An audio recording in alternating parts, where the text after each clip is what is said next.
If you are preparing for CBSE second board examination for science and you are confused about which topics to cover first, which chapters to prioritize, then this video is for you. Because here I'll be telling you the most important chapters for science that will help you improve your marks in the best manner possible. But first things first, students, let me also tell that second board examination is not about studying randomly. It requires smart work, smart preparation and proper guidance so that you can improve your marks in the best means possible. Now, if I talk about the chapters that are on high weightage for science, you have three parts, that is physics, chemistry and biology, and subject wise we are going to see which topics and which chapters are extremely important. So firstly, if I talk about physics, you have light and electricity. Both of these are really important. Specifically talking about light, then you have spherical mirror, spherical lens. These are the topics that have high priority. And if I talk about electricity, you have Ohm's law, combination of resistance, heating effect of current as well. Now, multiple numerical based question, diagram based question, ray diagrams as well as assertion reasons come from these particular topics. So make sure whenever you are studying, these are the topics that are covered first. These are like non-negotiable for you. You have to do it by hook or crook. Now, if I talk about chemistry, the most important chapter happens to be carbon and its compounds, which is also the highest weightage chapter.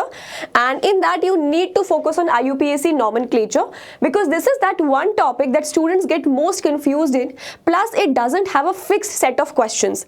The examiner can mold the question in many different ways and you should know the proper rules for naming a particular compound. So this becomes extremely important from that point of view. Then we have all the chemical reactions. They are of high priority. So make sure you keep on revising them, keep on writing them so that you can grasp the most of the reactions. Now, if I talk about biology, you have one chapter that's the lengthiest, that's called life processes. It is not only the lengthiest but also it's the high weightage chapter in terms of all the chapters that you have in biology. The topics are very diverse and every single thing that's mentioned over here has a chance of appearing in the exam. So make sure that you note all of them and then study accordingly.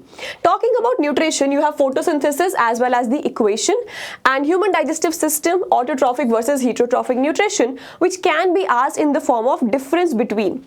Then you have respiration. Again, very important is aerobic versus anaerobic respiration with the examples, specifically the chart that's given in NCERT that can be coming in multiple different ways. So you need to be very well versed with all the three different cases. Then you have human respiratory system, mechanism of breathing, alveoli and gaseous exchange.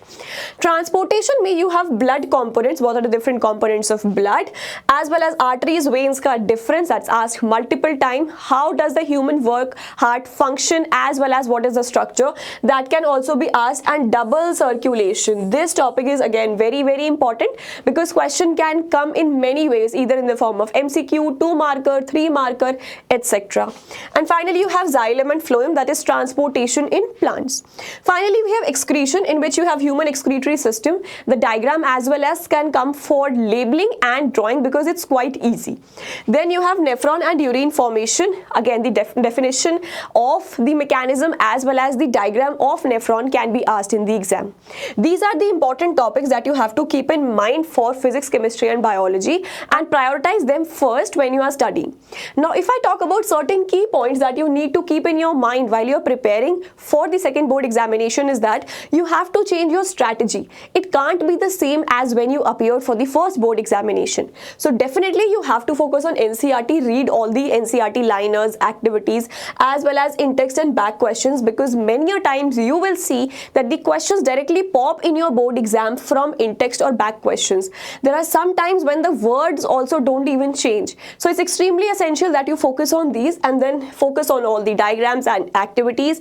Diagrams specifically for biology, because let's say there is a question to which you don't know the proper answer, but if you have drawn the diagram and labeled it properly, you will have a high chance of securing all the marks from there. And finally, solve PYQs. I would say at least 5-year PYQs is a must, but by any means you are not able to devote that much time, then at least go for 3 years PYQs, because this will give you a fair idea of what is the pattern of the questions that come in the exam, or how different ways a single topic can be asked. So these are some of the pointers that will help you secure the best marks. And please remember that the second board examination is actually a second opportunity for you to improve the marks. So utilize this wisely and be confident, and I'm sure that all of you are gonna rock in this exam. All the best, students.